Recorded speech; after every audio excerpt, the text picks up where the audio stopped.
విక్రమార్క బేతాళుడి కథ 1. విక్రమార్కుడు బేతాళుని భుజాన వేసుకుని నడుస్తుండగా బేతాళుడు ఈ కథ చెప్పాడు. వారణాసిని ప్రతాపముకుటుడు అనే రాజు పరిపాలించేవాడు. ఆయన కుమారుడు వజ్రముకుటుడు.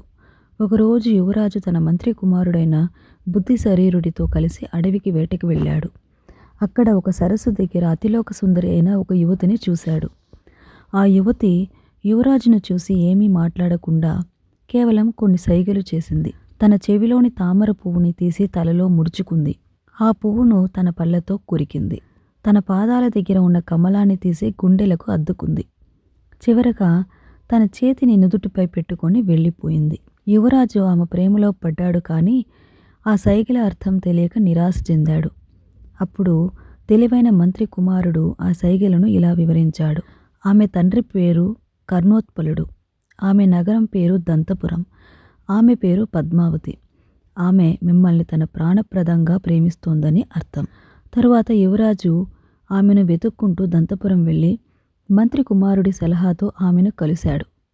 వారు రహస్యంగా వివాహం చేసుకున్నారు. కానీ చివరికి యువరాజు తన రాజ్యానికి తిరిగి వెళ్లాల్సి వచ్చినప్పుడు మంత్రి కుమారుడు ఒక ఉపాయం పన్ని పద్మావతిని కూడా తనతో పాటు తీసుకెళ్లేలా చేశాడు.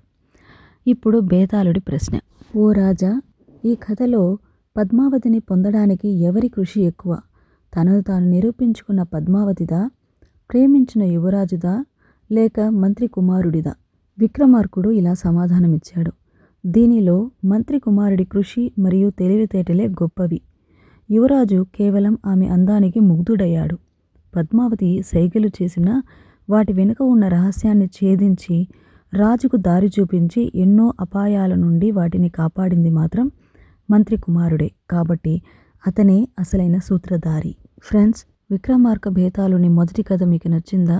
అయితే ఈ వీడియోని లైక్ చేయండి, మీ ఫ్రెండ్స్ అండ్ ఫ్యామిలీకి షేర్ చేయండి.